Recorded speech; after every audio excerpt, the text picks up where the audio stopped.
Scale پر انسانی حقوق کی پامالیاں ہو رہی ہیں، اس کی ہمیں مثال نہیں ملتی ہے۔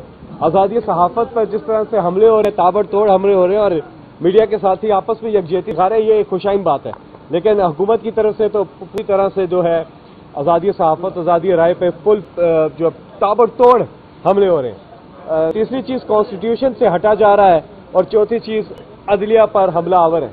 انہیں بینچ ایسا چاہیے جس میں شہباز شریف ہو، نواز شریف ہو اور حمزہ شہباز ہو، یہ اس قسم کا ان کو بینچ چاہیے نون لیگ والوں کو۔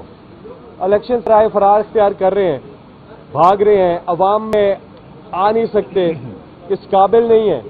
جو 1 سال میں انہوں نے پاکستان کا حشر کر دیا ہے، اس کے بعد عوام میں جانے سے خائف ہے۔ اور دوسری بات عمران خان کی مقبولیت سے، اصل میں عمران خان نے کہا تھا نا کہ وہ اپوزیشن میں جا کر زیادہ خطرناک ہو جائیں گے، تو یہی ہے کہ آج اتنی مقبولیت عمران خان صاحب کی ہے، اس سے خائف ہے نون لیگ اور پی ٹی ایم پوری کی پوری، اور پوری طرح سے کوشش کر رہے ہیں کہ پورے پروسیس کو ہی متنازع بنا دیں۔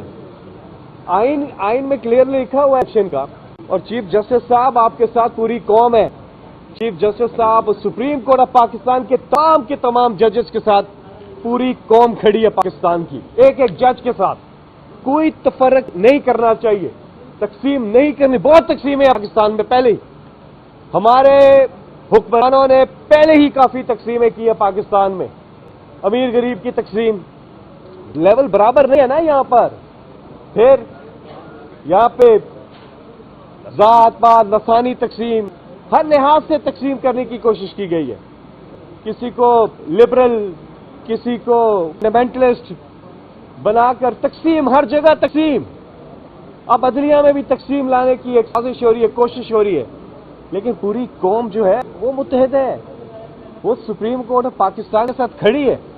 آج جب چیف جسٹس صاحب ریمارکس دے رہے تھے، بالکل ٹھیک بات کر رہے تھے۔ کیا آپ نے ایک آئین کو فالو کرنا ہے کہ نہیں کرنا ہے، یہ فیصلہ کرنا ہے، اگر نہیں کرنا تو کلیئر کر دیں۔ اگر